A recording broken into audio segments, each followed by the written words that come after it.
கடந்த சில மாதங்களாக ஆவியின் வரங்களை குறித்து நாம் தியானித்து வருகிறோம். என்னுடைய மகனிடம் கேட்டபோது ஏறக்குறைய 7 வரங்கள் தரவாக டீச் பண்ணியாச்சுது. 2 வரம்தான் இருக்கிறது. ஆவிகளை பகுத்துணர்கிற வரம், விசுவாச வரம், 2ஐயும் தவிர மற்ற எல்லாவற்றையும் போதித்து விட்டேன் என்று சொன்னார். சரி, அந்த 2ல் ஒன்றை நான் இன்றைக்கு எடுக்கிறேன். ஆவிகளை பகுத்துணர்வது எப்படி? உலகத்திலே மனிதனுடைய ஆவிகள் உண்டு. பரலோகத்திலே தூய்மையான தேவதூதர்கள் உண்டு. பாதாளத்திலே பிசாசுகள் விதவிதமான வகை வகையான தந்திரமான ஏமாற்றுகிற ஒளியின் தூதனுடைய வேஷத்தை தரித்திருக்கிற தீய ஆவிகள் உண்டு. என்னுடைய வேலை என்ன? தெரிந்து கொள்ளப்பட்டவர்களையும் வஞ்சிப்பதுதான், ஏமாற்றுவதுதான் இந்த ஆவிகளுடைய வேலை. 1 கொரிந்தியர் 12ஆம் அதிகாரம்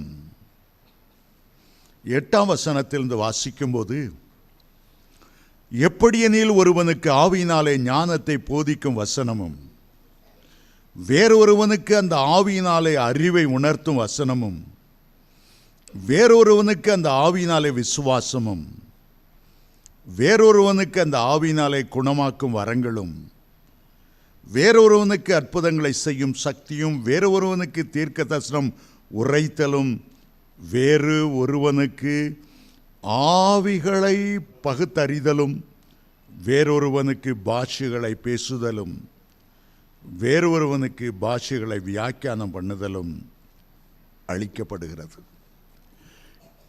இந்த பகுதியில் 9 வகை வரங்களை பற்றி ஆவியானவர் ஒரு மனுஷனை ரட்சிக்கும் போது அவன் மூலமாய் 2 விதங்களில் அவர் கிரியை செய்கிறார்.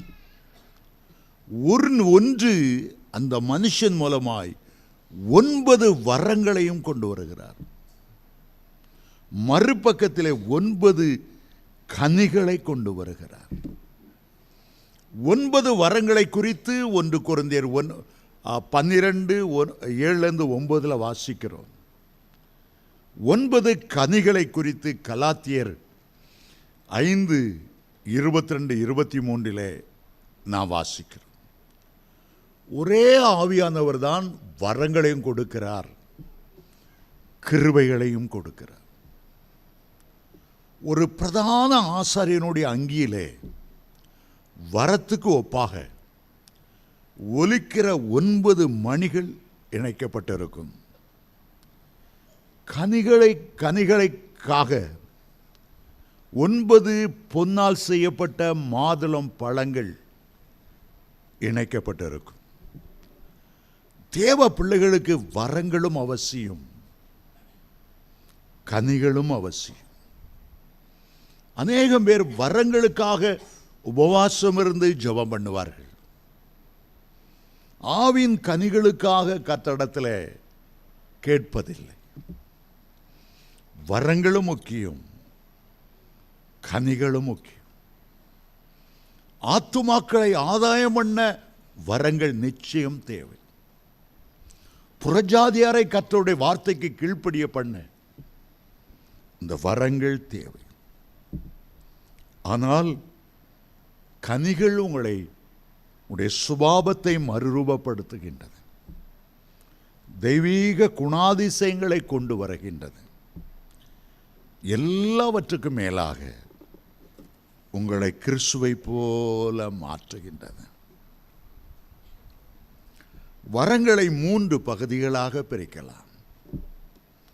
வாயிலிருந்து வருகிற வரங்கள், அந்நிய பாஷை வரம், பாஷைகளுக்கு வியாக்கியானம் பண்ணுகிற வரம், தீர்க்க தரிசன வரம். இந்த 3ம் நம்முடைய நாவோடு இணைந்தது. மனிதனுடைய அறிவிலிருந்து ஆவியானவர் நிரப்பும் போது வருகிற 3 வரங்கள் உண்டு. அவைகளில் ஒன்று அந்த அறிவிலே அபிஷேகத்தின் மூலமாக ஆவிகளை பகுத்து உணர்வது. இரண்டாவது, அறிவை உணர்த்துகிற வரம்.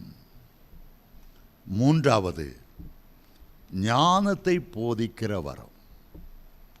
இந்த மூன்றும் இரண்டாவது வகையை சேர்ந்தது. அதே நேரத்தில் அடுத்த மூன்று வரங்கள் வல்லமையான வரங்கள் என்று அழைக்கப்படுகின்றன. அற்புதங்களை செய்கிற வரம் வல்லமையான வரம். குணமளிக்கிற, சுகமளிக்கிற ஹீலிங் கிஃப்ட் ஒரு வல்லமையான வரம். விசுவாசமும் கூட, விசுவாச வரமும் கூட வல்லமையான விசுவாசம் உள்ளது. இப்படி 9 வரங்கள் இருந்தாலும் இன்றைக்கு ஆவிகளை பகுத்து உணர்கிற வரங்களை குறித்து நான் பேச விரும்புகிறேன். ஒவ்வொரு விசுவாசிக்கும் ஒரு மனிதனுடைய ஆவியை கண்டு கொள்ளணும்.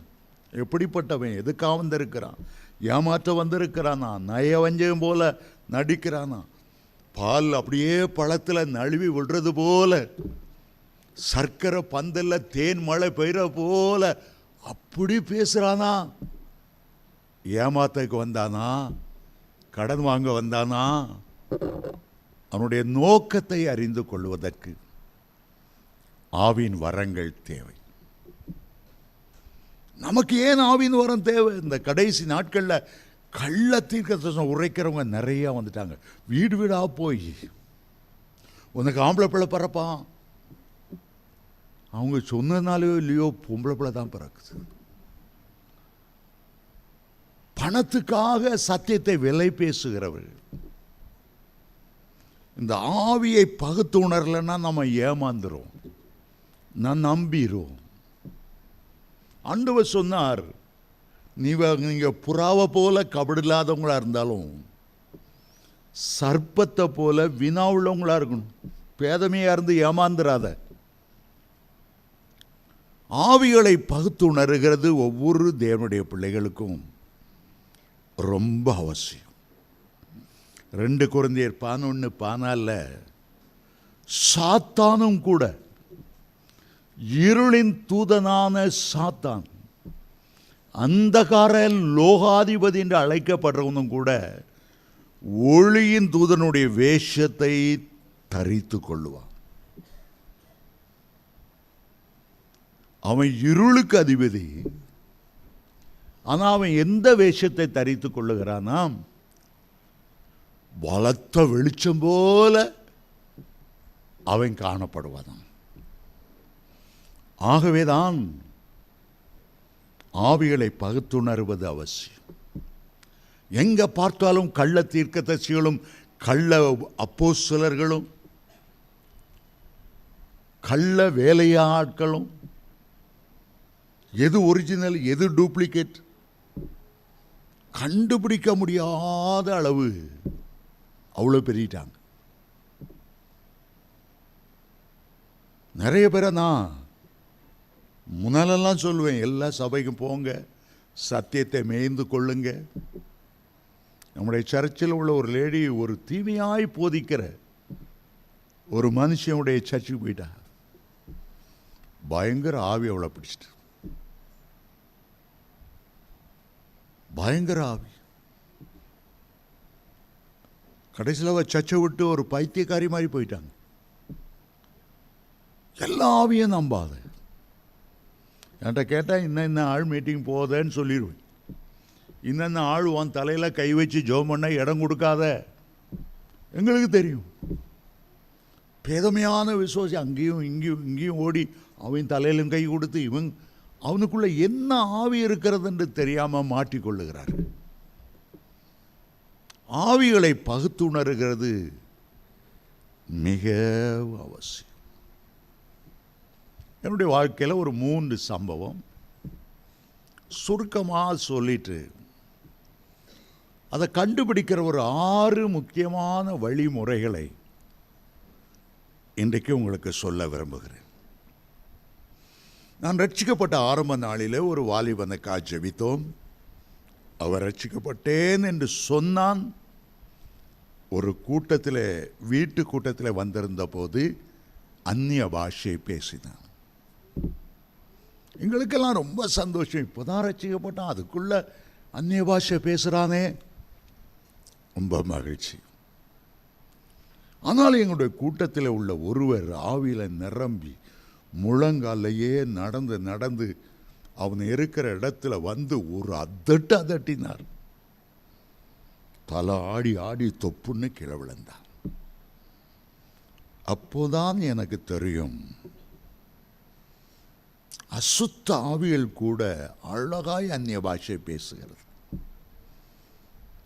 ஆவியின் வரங்களை அறிந்தால் ஒழிய,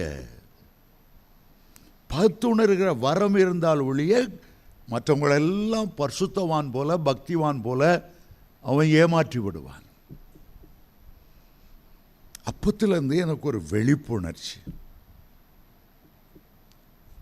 1 யோவான் 4ஆம் அதிகாரம் 1ஆம் வசனம் சொல்லுகிறது, பிரியமானவர்களே, இந்த கடைசி காலத்தில் ஏராளம் கள்ளம் தீர்க்க தரிசிகள் எழும்பியிருக்கிறபடியால் எல்லா ஆவிகளையும் நம்பாமல் அவைகள் தேவனிடத்திலிருந்து வந்ததோ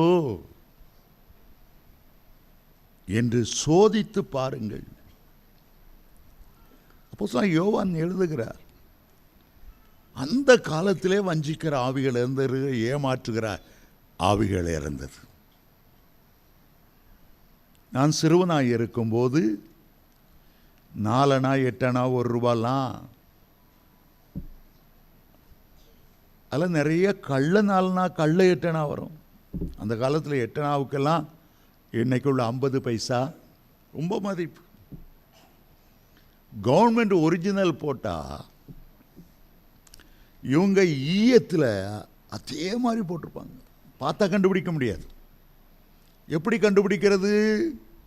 ஒரு காந்தத்தை எடுத்து கொண்டு வந்தால் நல்ல 8 அணாவா 50 பைசா வந்தால் சர்ன்னு அதை இழுத்துக்கொள்ளும்.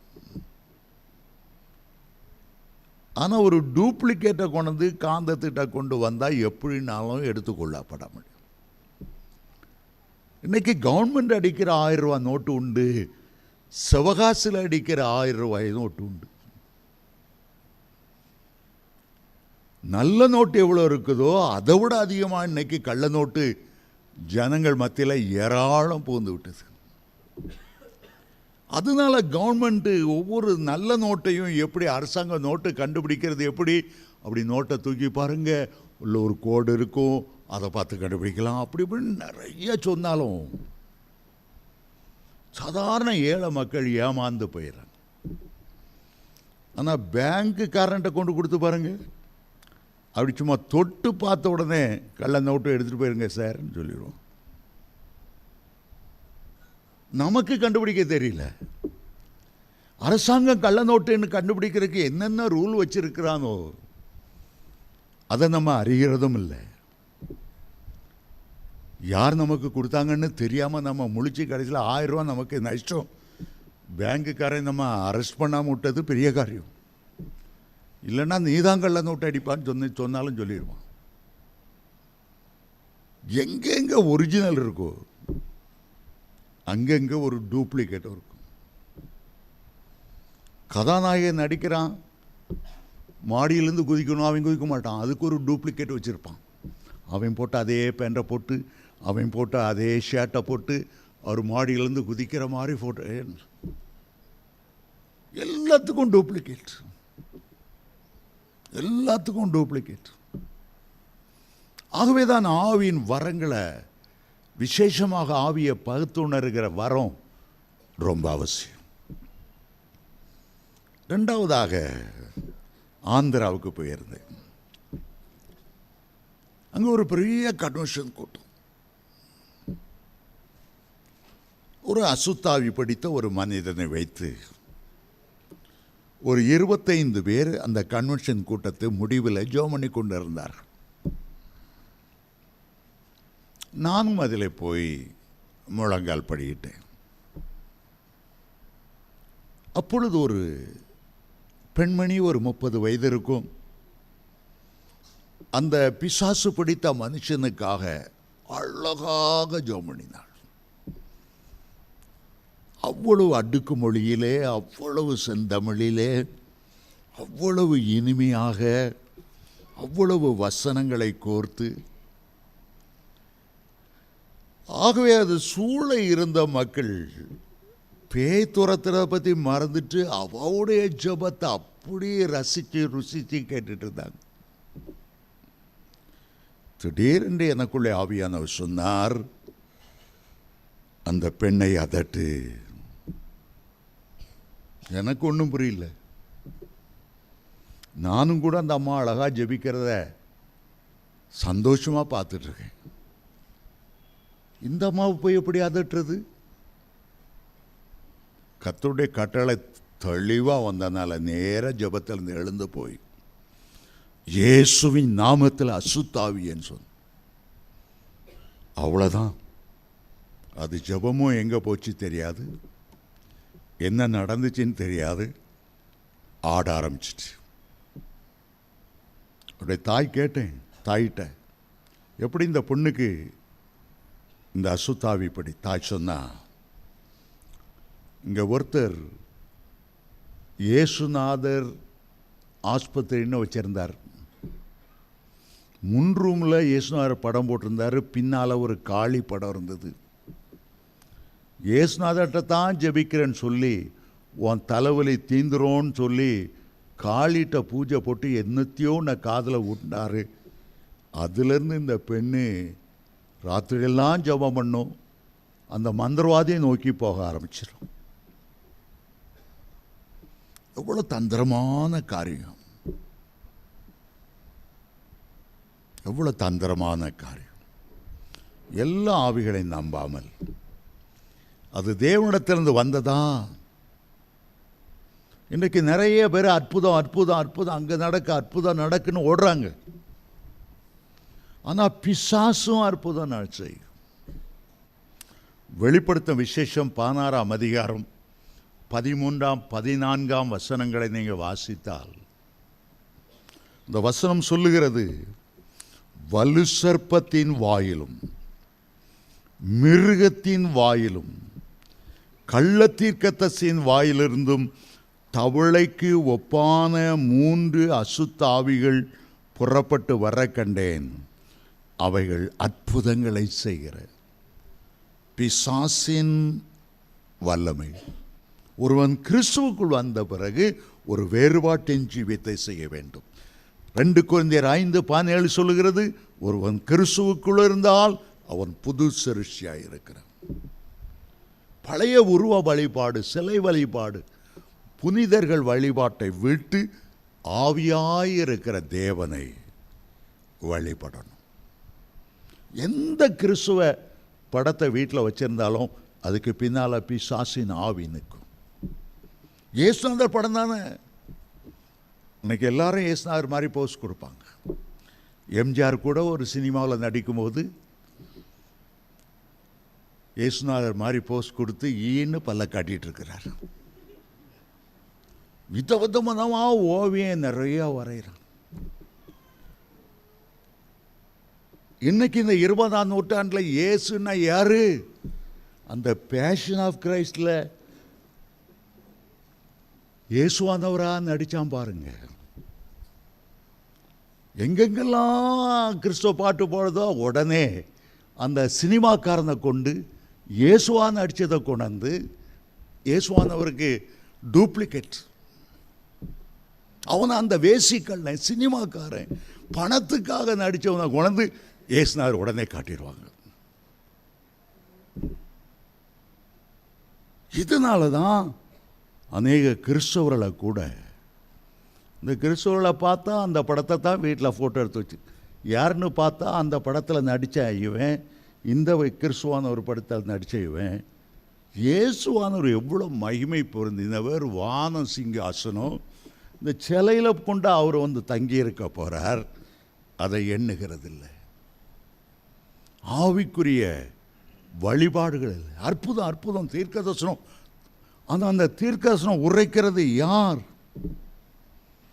சாத்தான் தெரிந்து கொள்ளப்பட்டவர்களையும் வஞ்சிக்கத்தக்கதாக அற்புதங்களை செய்வான். தாவீது பெரிய பக்தன்தான், தேவனோடு நடந்தவன் தான். ஆனால் அவனுக்குள்ளே சாத்தான் ஏவி விட்டு இஸ்ரவேல் ஜனங்களை அவன் எண்ணிக்கை பார்க்க ஆரம்பித்தான். கர்த்தருக்கு பிரியமில்லாத காரியம் அவனுக்கு தெரியல. தந்திரமா சாத்தான் உள்ளே பூந்துட்டான். 1 நாளாகமம் 21ஆம் அதிகாரம் 1ஆம் வசனத்தில் பார்க்கலாம். இன்றைக்கும் கிறிஸ்தவர்கள் 4 பேர் சொல்கிறத, அஸ்திபாரம் போடுறீங்களா, கோழி ரத்தம் அதில் ஊற்றணுங்க, சின்ன மாணிக்கம் ஒரு கல்லை உள்ளே வைக்கணுங்க. இல்லை நான் கிறிஸ்தவன், அதை பற்றி பரவாயில்லைங்க, காசு கொடுத்துருங்க, நாங்கள் சேவலை வாங்கி அறுத்துடுறோம். நீங்கள் ஒன்றும் செய்ய வேண்டாம், உங்கள் பிஸ்னஸ் நல்லா முன்னேறுமா, செல்வ கணபதிக்கு ஒரு பூஜை போட்டு நிரம்பும். பிசாசு உள்ள வந்துடுவான். உலகத்தின் மகிமையை காட்டுமா, வச்சுக்கப்பா உனக்கு தரேன். ஆலமரத்து கீழே ஒரு புதையல் இருக்கு, நானே ராத்திரியில் எடுத்துகிட்டு வந்து உன் வீட்டில் டெலிவரி பண்ணுறேன், எனக்கு ஒரு இந்து கோயில் கட்டிட்டு போதும். அடுத்த நாள் நேராக நரகத்தில் போய் விழும்படி ஒரு ஆக்சிடெண்ட் வந்து போகும். அந்த புதையலை அனுபவிக்க முடியாது, சாத்தான் கொண்டு வருகிற மகிமையும் அனுபவிக்க முடியாது. ஆகவே ஆவிகளை பகுத்துணரணும். இயேசு கிறிஸ்து ஒரு மனுஷனை பார்த்தார், நாத்தான்வேல் கபடற்ற உத்தம இஸ்ரவேலன். அவனுடைய சுபாவத்தை, அவனுக்குள்ளே இருக்கிற ஆவியை ஒரு பார்வையில் பார்த்து உணர்ந்தார். யோவான் 2:25 சொல்லுகிறது, மனிதருக்குள் இருப்பதை அவர் அறிந்திருந்தபடியால் ஒருவனும் ஒருவரையும் குறித்து அவருக்கு சாட்சி கொடுக்க வேண்டியதில்லை. இயேசுவை 12 சீஷர்கள் இருந்தாலும் அவர் யார்? பேதுரு ஒருவன்தான் அறிந்திருந்தான். அவன் சொன்னான், நீ ஜீவனுள்ள தேவனுடைய குமாரனாகிய கிறிஸ்து. எப்படி அவனுக்கு அந்த வெளிப்பாடு கிடைத்தது? அவனுக்குள்ளே மறைந்திருந்த ஆவிகளை பகுத்துணர்கிற வரத்தின் மூலமாகத்தான். இயேசு அதை சொன்னார், பேதுருவே, மாம்சமும் இரத்தமும் இதை உனக்கு வெளிப்படுத்தவில்லை, பரலோகத்தில் இருக்கிற தேவனே அதை வெளிப்படுத்தினார். ஆவிகளை பார்த்துணர்கிறது கர்த்தர் தருகிற ஒரு தெய்வீக குணாதிசயம். அது ஒரு ஆவியின் வரமாய் இருக்கிறது. 3வது ஒரு உதாரணத்தை சொல்லுகிறேன். ஒரு முறை ஒரு ஊழியக்காரர் என்னை பார்க்க வந்த சாயங்காலம் என்ன என்று கேட்டேன். சொன்னார், நான் ஒரு பிரசங்கம் பண்ண போகிறேன், ஒரு இடத்துல ஒரு தெருவை மறித்து அந்த தெருவையே நிறைய பேரை இன்வைட் பண்ணியால் ஒரு மீட்டிங் நடத்த போகிறோம். நான் பேசுகிறேன், நீ சும்மா இருந்தால் ப்ளீஸ் வாங்க, நான் ஜெபிக்கும் போது கொஞ்சம் பின்னால் இருந்து பேக் பண்ணுங்க. சரி என்று அந்த ஊழியக்காரரோட நான் போனேன். அங்கே போகும்போது ஒரு பெந்தைக்கோஸ்தே பாஸ்டர் முன் வரிசையில் கம்பீரமாக உட்கார்ந்திருந்தார். ஒயிட்டுன்னா அப்படியே மல்லிகைப்பூ தோத்துரும், அழகு ஜிப்பா. அவர் உட்கார்ந்திருந்தார் ராஜ தோரணை. கையில் ஒரு புதிய பாட்டை சுருட்டி வைத்திருந்தார். என்னை பார்த்து சொன்னார், பிரதர், ஆவிகளை துரத்துகிற வரம் எனக்கு இருக்கு, பேய் நடுங்கும் என்ன கண்டு, என் மேலெல்லாம் அக்கினி இருக்கு, எங்கேயாவது பேய் பிடிச்சிருந்தா யான்ட்டு சொல்லுங்க, எங்கேயாவது மந்திர தகடு பில்லி சுனியம் செய்திருந்தா என்ன கூட்டு போங்க, அலறும் பேயலாம். சொன்ன விதத்தில் இருந்து எனக்கு உடனே புரிஞ்சு பெருமைங்கிற சாசு இவருக்குள்ளே இருக்கு போல் இருக்கு. வரங்களை கொடுத்தா எவ்வளோ தாழ்மையா, எவ்வளோ அடக்கமா. பைபிளில் புதிய ஏற்பாட்டில் வச்சிருக்க முறையை பாரு. சுருட்டி இருட்டி இப்படி வச்சுட்டு சரி, ஒரு பிரசங்கம் பண்ண நேரம் ஆயிடுச்சு, ஆகவே நம்ம ஜெபிப்போம். நான் ஜெபிச்சிட்ருக்கேன். கூட வந்த நண்பர் வல்லமையாக பிரசங்கம் பண்ணார். முடிக்கிற நேரம் வந்தது. எங்கிருந்தோ ஒரு கருவண்டு அவர் தொண்டைக்குள்ளே போயிட்டு மூச்சு முட்டி அவரால் பிரசங்கம் பண்ண முடியல. கையை போட்டு தோண்டும் போது என்கிட்ட நீ அப்படியே ஜெபத்தை தொடருங்கிறது போல கை காட்டினாரா. அவர் உள்ளே உட்காந்து அந்த கருவண்டை தொண்டைக்குள்ளேருந்து எடுக்கிறதுக்குள்ளே பட்ட பாடு. அதுக்குள்ள நான் விஷயத்தில் நிரம்பினேன். ஆவியில் நிரம்பி நிரம்பி பிசாசை கட்டி ஜோமனிட்டு இருக்கிறேன். இந்த ஜிப்பா ஆளு ஆட ஆரம்பிச்சார். அப்பயே நினைச்சேன் உனக்குள்ள லூசிஃபர் தான் இருக்கும்னு நினைச்சேன். கரெக்டாக போச்சு. ஐயோ, எத்தனை பெந்தைக்கோஸ்தே சபையில் போய் நான் கை வைக்கும்போது அசுத்த ஆவிகளை உள்ளே போட்டேன். அந்நிய பாஷை பேசுகிற மாதிரி தூஷண வார்த்தையை பேசும்படி செய்தேன்.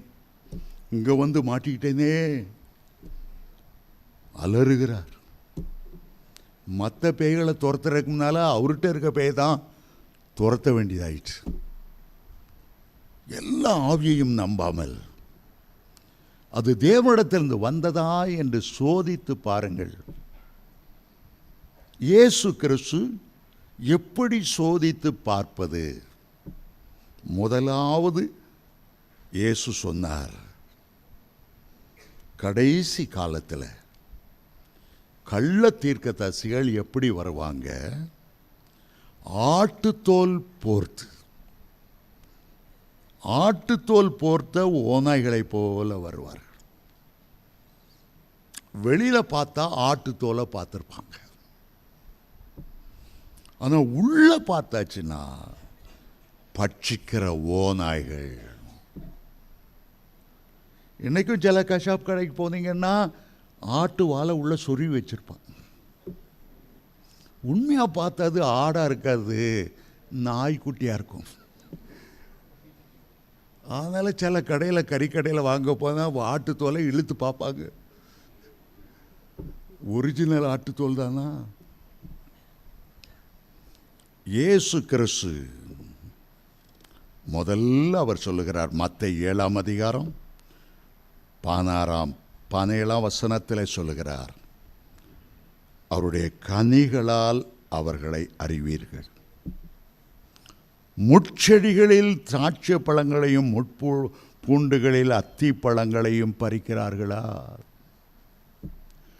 முள்செடி என்னதான் அந்த முள் மேலே ஒரு அத்தி பழத்தை குத்தி வச்சிருந்தாலும், என்னதான் அந்த முள் மேலே ஒரு திராட்சை பழத்தை குத்தி வச்சிருந்தாலும், முள்செடி தான். அது இயற்கையாய் கனி கொடுக்கல, திராட்சை பழத்தை கொடுக்க முடியாது. இது போல தான் அநேகம் பேர் ஆட்டுத்தோலை பார்த்து சாதுவாய் வருவார்கள், ஆனால் உள்ளோ சாதுவாய் இருப்பதில்லை. பட்சிக்கிற ஓநாய்கள். எப்படி அறிவீர்கள்? கனிகளினால் அவர்களை அறிவீர்கள். என்ன கனிகளினால் அறிவீர்கள்? ஆவின் கனியோ அன்பு, சந்தோஷம், சமாதானம். கலாத்தியர் 5:22-23 உள்ள அந்த கனிகள். யாக்கோபு தன்னுடைய நிருபத்தில் நாவை பற்றி வரிசையாய் எழுதிவிட்டு 11ஆம் வசனத்தில் அவர் சொல்லுகிறார், ஒரே ஊற்றுக்கண்ணிலிருந்து தித்திப்பான தண்ணியும் கசப்பான தண்ணியும் சுரக்குமா? ஒரு நாளும் சுரக்காது.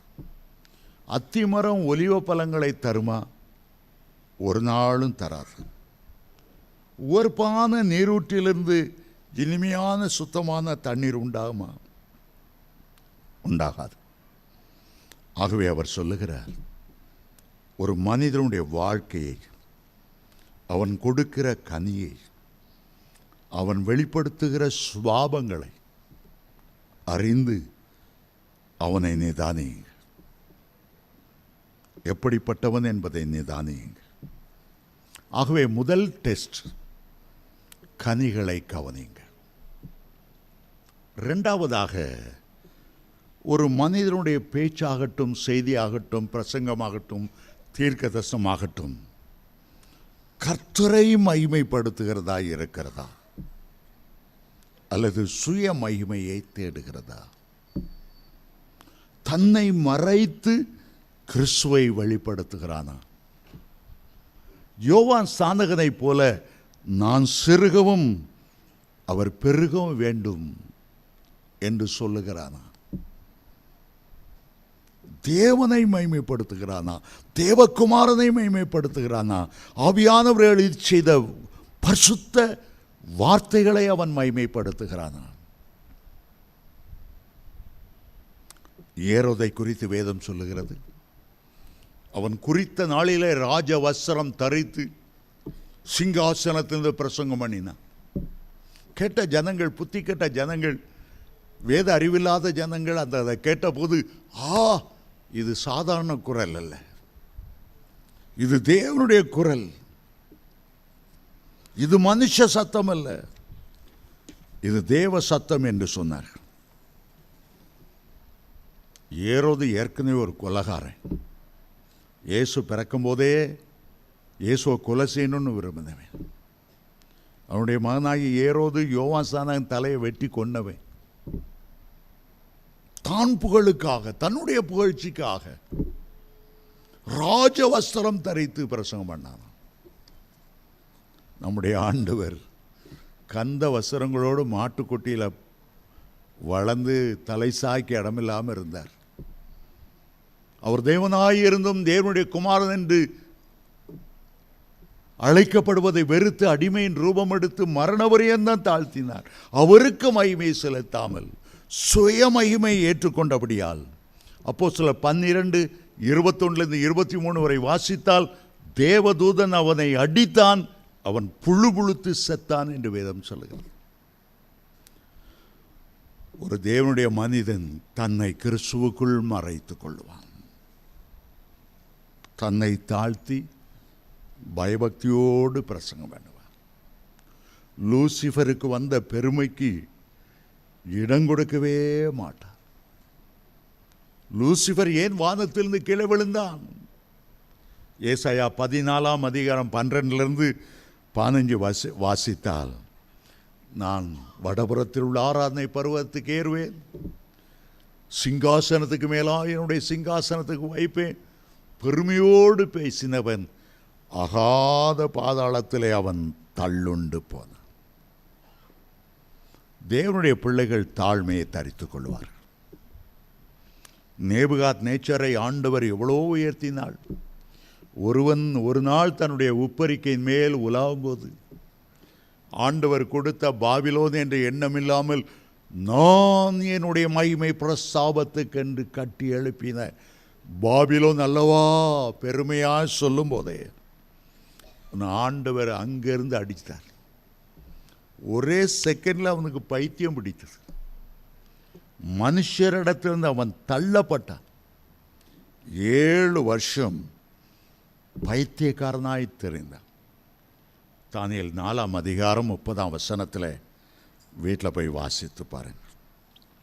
மூன்றாவதாக, ஆவிகளை பகுத்துணரும் போது ஒரு மனுஷன் சொல்லுகிற வெளிப்பாடானாலும், அவன் பிரசங்கிக்கிற ஒரு பிரசங்கமானாலும், அவன் உரைக்கிற தீர்க்க தரிசனமானாலும் வேத வசனத்தோடு ஒப்பிட்டு பாருங்கள். இவர்கள் சொல்லுகிற காரியம் பைபிள் படி இருக்குதா? கர்த்தர் வெளிப்படுத்தி கொடுத்த சத்தியங்களுக்கு ஏதுவாக இருக்குதா? இல்லைன்னா சரடு விடுறாரா? வாய்க்கு வந்தபடி கடவுளை எனக்கு அப்படி வெளிப்படுத்திட்டார், இப்படி வெளிப்படுத்தி 4ஆம் வானத்துக்கு கூட்டு போனார், அங்கே நான் குளிக்கிறதுக்கு எனக்கு ஏற்பாடு பண்ணார், அவரே என் முதுகில் அழுக்க தேய்ச்சி விட்டார். நிறைய கதைகள். நான் டிவி பார்க்கறதும் இல்லை, அந்த ஊழியக்காரர்களை பற்றி அவங்க தரிசனங்களை பற்றி நான் பேசுகிறதும் இல்லை. சில நேரம் காதில் கேட்கும். நான் எந்த ஊழியக்காரையும் தாக்க மாட்டேன். நிறைய வெளிப்பாடுகள் பைபிள் படி இல்லை, வேத வசனத்துக்கு ஒப்பா இல்லை. சுயமகிமையை தேடுகிறார். தாட்ட தான் கர்த்தர் வந்து உட்கார்ந்து ஒருத்தர் சொல்கிறார் 2 மணி நேரம் 29 நிமிஷம் என் கூட பேசிக்கிட்டே இருந்தேன். அது என்ன நீ மணி பார்த்துக்கிட்டா உட்காந்துருந்தா? ஆண்டவர் பேசுனா பேச மாட்டாரான்னு உட்கார விட்டு இவர் கரெக்டாக சொல்கிறார். 2 மணி நேரம் 29 நிமிஷம். அது கேட்கும்போதே பொய்யேன்னு எனக்கு உள்ளத்தில் எண்ணம் வருது. ஆகவே ஒரு ஆவி எப்படி பகுத்துணர்கிறது? வேத வாக்கியங்களுக்கு ஒத்ததா? நான்காவதாக மீண்டும் சொல்லுகிறேன், முதல்ல கனி உண்டா, ரெண்டாவது கர்த்தரை மகிமைப்படுத்துகிறதா, மூன்றாவது வேத வாக்கியங்களுக்கு ஒத்ததா, நாலாவது சொன்ன தீர்க்க தரிசனம் நிறைவேறினதா. பழைய ஏற்பாட்டில் கர்த்தர் சொல்லுகிறார், உபாகமம் 18ஆம் அதிகாரம் 20லிருந்து 22 வரை, சொல்லும்படி நான் கட்டளையிடாத வார்த்தையை என் நாமத்தினாலே சொல்ல துணியும் தீர்க்கதரிசி சாக கடவன். கர்த்தர் சொல்லாத வார்த்தை இன்னதென்று தான் எப்படி அறிவேன் என்று நீ உன் இருதயத்தில் சொல்வாயாகில், ஒரு தீர்க்கதரிசி கர்த்தருடைய நாமத்திலே சொல்லும் காரியம் நடவாமலும் நிறைவேறாமலும் போனால் அது கர்த்தர் சொல்லாத வார்த்தை. அந்த தீர்க்கதரிசி துணிகரத்தினாலே அதை சொன்னான். அவனுக்கு நீ பயப்படாது. ஆண்டவர் சொல்லாத காரியம் ஒரு நாளும் நிறைவேறாது. சொல்லாத காரியத்தை சொல்லும்போது அதனால் அநேகம் பேர் இடறல் அடைகிறார். சாத்தான் கடந்த காலத்தை கரெக்டாக சொல்லுவான், நிகழ்காலத்தை ஓரளவு யூகித்து சொல்லுவான், வருங்காலத்தை அவனால் சொல்லவே முடியாது. இந்தியாவில் நிறைய குறி சொல்லுகிற ஆவிகள் உண்டு. வருங்காலத்தை அவர்களால் சொல்லவே முடியாது. ஆண்டவர் சொல்லுகிறார் மத்தேயு 18:6, இந்த சிறியரில் ஒருவனுக்கு இடரல் உண்டாக்குறவன் எவனோ அவனுடைய கழுத்தில் இயந்திர கல்லை கட்டி இந்து மகா சமுத்திரத்தில் ஆழ்ந்து போக முடிவு செய்தால் அவன் நல்லா இருக்கும். கவனிங்கப்போ, சொன்னது நிறைவேறினதா? அவன் சொன்னது நிறைவேறினதா? ஒத்தையா ரெட்டையா வைக்கிறானா? ஆம்பளை பிள்ளை பிறக்குங்க, கொஞ்சம் தவறிச்சுன்னா பொம்பளை பிள்ளை பிறக்கும். இதெல்லாம் ஒரு தீர்க்க தரிசனமா? புத்தாண்டு தீர்க்க தரிசனங்கள் என்ன? தேசத்தில் சிறுமழையாவது பெருமழையாவது அடமழையாவது, அமெரிக்காவில் கடல் கொந்தளிக்கும், எல்லா இடத்தான் கடல் கொந்தளிக்கும், இங்கே சுனாமி எழும்பும். என்னெல்லாம் நடந்திருக்கோ எல்லாம் யூகிச்சு நிறைய பொய்யருடைய திருட்டு ஜனவரி 1ஆம் தேதி புழுகிற புழுகு டிசம்பர் 31ஆம் தேதியில் நிறைவேறிச்சான்னு பார்த்தா ஒன்றும் நிறைவேறிருக்காது. உண்மையான தீர்க்க செயல் நான் சொல்லலை. ஆனால் தாம் பேர் புகழுக்காக தீர்க்க தரிசனம் சொல்லும்போது அது கர்த்தருடைய பார்வையில் வேதனையாயிருக்கும். ஐந்தாவது, ஒரு மனுஷன் சொல்லுகிற தீர்க்க தரிசனமாவது வெளிப்பாடாவது அல்லது பிரசங்கமாவது உடைய வாழ்க்கையை அடிமைப்படுத்துகிறதா, மனவேதனைப்படுத்துகிறதா, அல்லது விடுதலையை கொண்டு வருகிறதா? சிலர் பூச்சாண்டி காட்டு போயிடுவாங்க. உங்களுக்கு விரோதமாக 4 பேர் சேர்ந்து மந்திரம் செய்து ஒரு ஆலமரத்து பொந்தில் ஒரு பொம்மையை செய்து அதில் ஆணி அடித்து நீங்கள் சாகணும்னு வச்சுருக்காங்க பிரதர். அப்படியா? நீங்கள் அதை கொஞ்சம் எடுக்கப்படாதா? இல்லை, அதை எடுக்கிறதுக்கு ரொம்ப காசு செலவாகும். திருட்டு பயில வெளிப்பாடாக சொல்கிற சிலர் அடிமையாக்குற சொல்லுவாங்க. எங்கள் வீட்டுக்கு ஒரு தீர்க்கதை, எங்கள் மாமியாருக்கு இதில் ரொம்ப நம்பிக்கை, யாராவது தீர்க்கதரிசி வர மாட்டாங்களா ஒருத்தர் சொல்லிட்டு போயிட்டா, அந்த கோட்டை சுவரில் 3 குரங்கு ஆவிகள் உட்காந்து உங்கள் வீட்டையே பார்த்துட்டு. மாமியார்கிட்ட கேட்குறது உண்டு, அந்த குரங்கு ஆவியை துரத்தி விட்டாரா இல்லையா? அது தெரில பிரதர். ஆமாம், அந்த குரங்கு ஆவியை பற்றி வெளிப்பாடு சொன்னவருக்கு எவ்வளோ காணிக்க கொடுத்தீங்க? 1000 ரூபா கொடுத்தீங்க. அடப்பாவே, நம்ம கர்த்தருடைய பிள்ளைகள் இரத்த கோட்டைக்குள்ளே இருக்கிறோம். யாக்கோபுக்கு விரோதமான மந்திரம் இல்லை, இஸ்ரவேலுக்கு விரோதமான குறி சொல்லுதல் இல்லை, உனக்கு விரோதமாய் உருவாக்கப்படும் எந்த ஆயுதமும் வாய்க்காதே போம். ஊரில் உள்ள வந்து குறி சொல்கிறவங்களுக்கெல்லாம் காசு கொடுக்குறீங்க, உங்கள் மருமகன் ஊழியத்தும்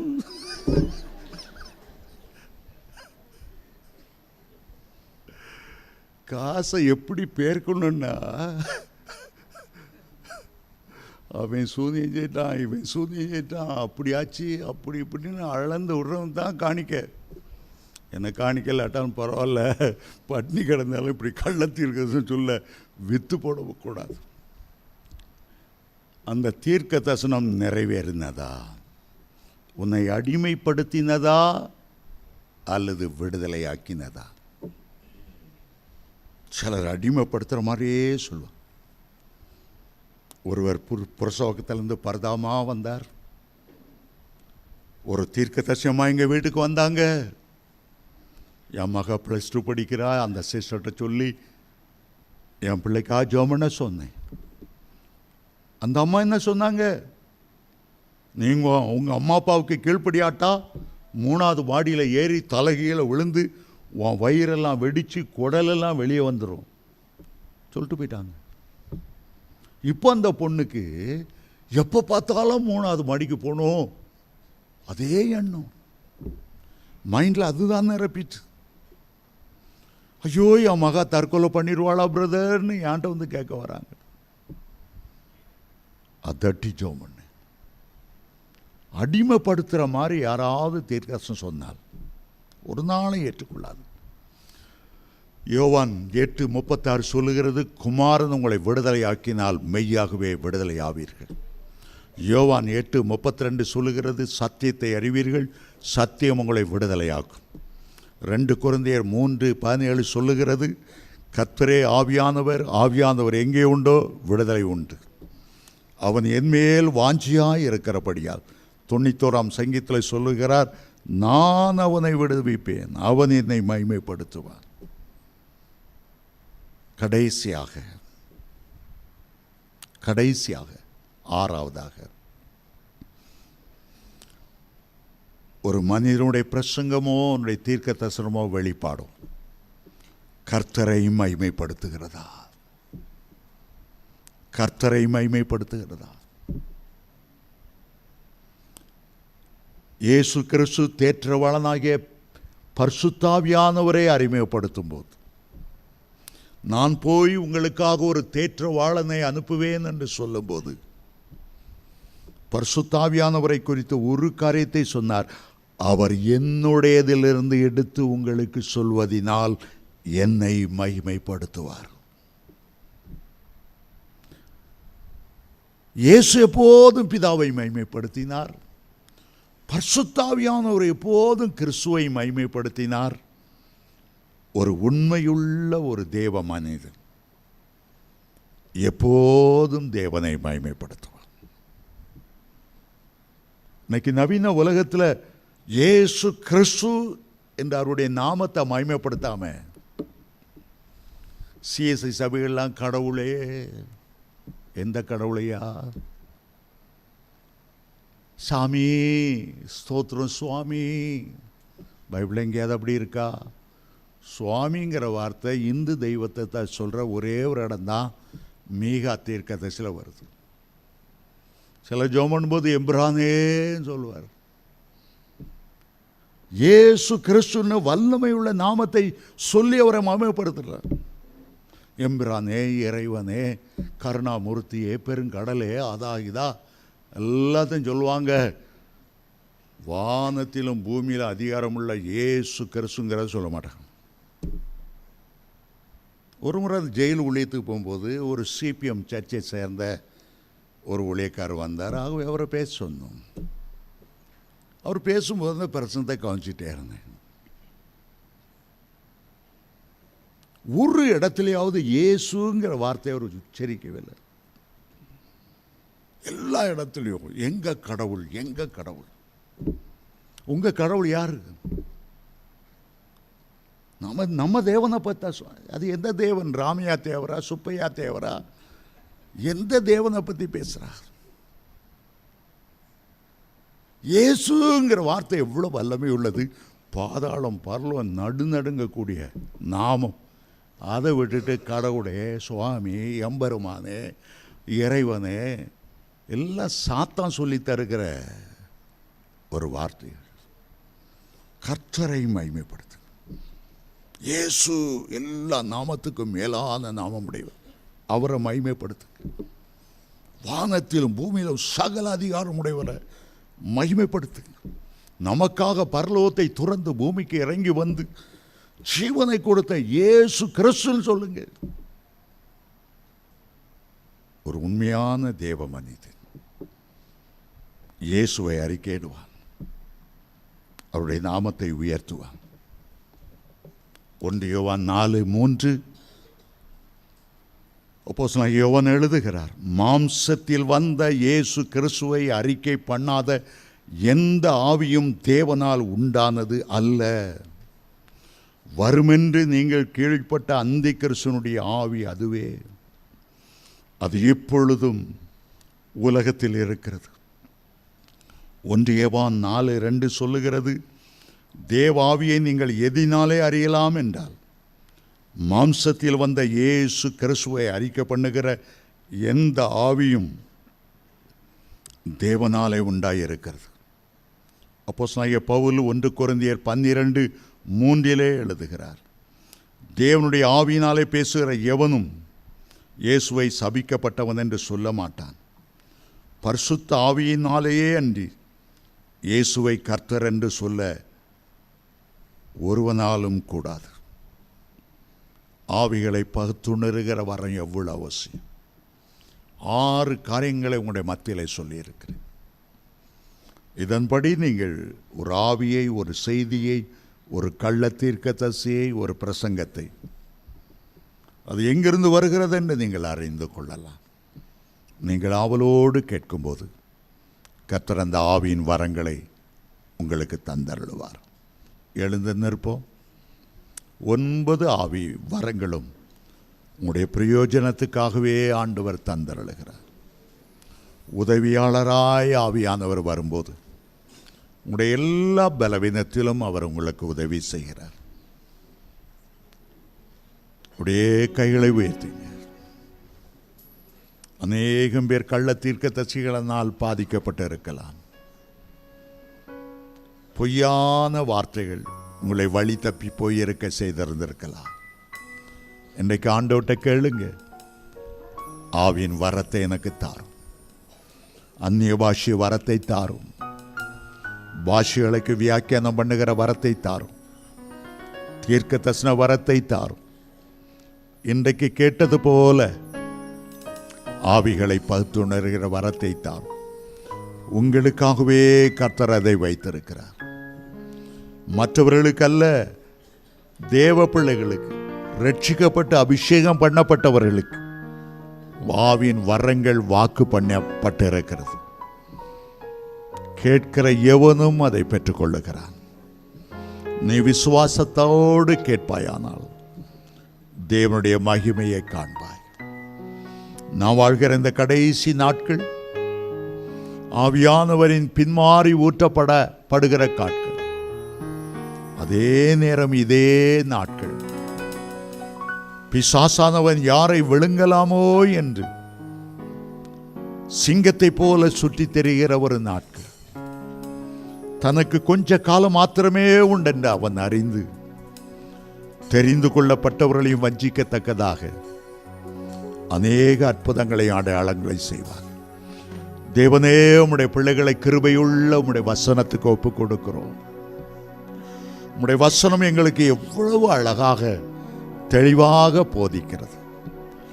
உம்முடைய வார்த்தைகளை உம்முடைய பிள்ளைகளுக்கு சொல்லும்படி அடியேன்னு கொடுத்த ஜீவன் சுகம் பலனுக்காக உமக்கு ஸ்தோத்திரம். அவர்களை ஆசீர்வதியும் இயேசுவின் மூலம் பிதாவே, ஆமென்.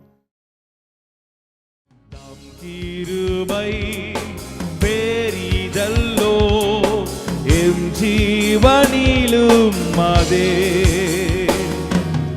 இம்மட்டும் காத்ததுவே இன்னும் தேவை